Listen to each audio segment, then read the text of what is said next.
Hello, trading is closed on June the 9th, 2021. Our disclaimer says that I can be completely wrong, so trade at your own risk.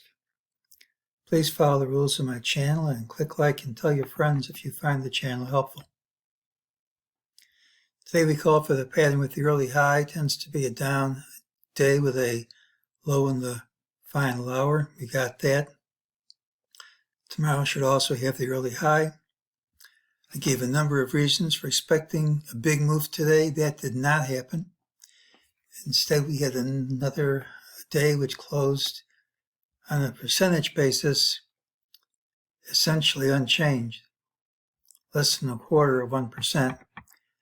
And all the reasons we gave yesterday remain true today. You have a small range like this, it tends to break out and have a big move, but at this point I can justify a move in either direction, even though I think in the long run we'll go higher. During the day, MEJT said ultimately a higher price it would print. They did. Now it says this drop is false, gives a target of 4233.18, most likely to print tomorrow.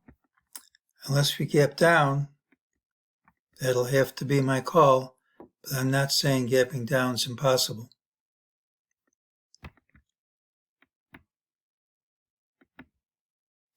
Tomorrow's pattern has the early high. We could still gap down. We've traded within a 2% range since early May. Such narrow ranges tend to be followed by big moves. I thought we'd have one today, but the narrow range just postponed the inevitable. Direction, I have signals that are mixed. It's positive we have a higher MEJT target. Either we gap down smartly or it should print, but be aware. When you're near all-time highs, it could be a major change in trend. MEJT almost always likes to leave a failed target. It's also positive we've challenged the all-time high so many times. Eventually we should break higher, but there is a phenomenon called churning at the top, where you just try to break through and you can't. And even though you break through, at some point you can have a big drop first. It's negative. The high of the day came in the first bar, low of the day in the last. It usually leads to follow through. However, one can interpret the closing hour as a wall into the close. Often the wall into the close is panic selling by amateurs, and it's followed by gapping up.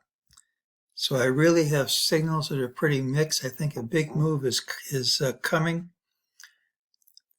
Someone who's compelled to trade one with the other can think about option strangles or straddles. Premiums are relatively low. If we do get a big move, it should be a winner. And if we don't, if you go far enough out, the time decay isn't that much. But for tomorrow, I look for the pattern with the early high. We have a higher target, but gapping down isn't impossible. And the big move is coming. And at this point, I can justify the next move in either direction, even though I think eventually we'll go higher. And that's today's call.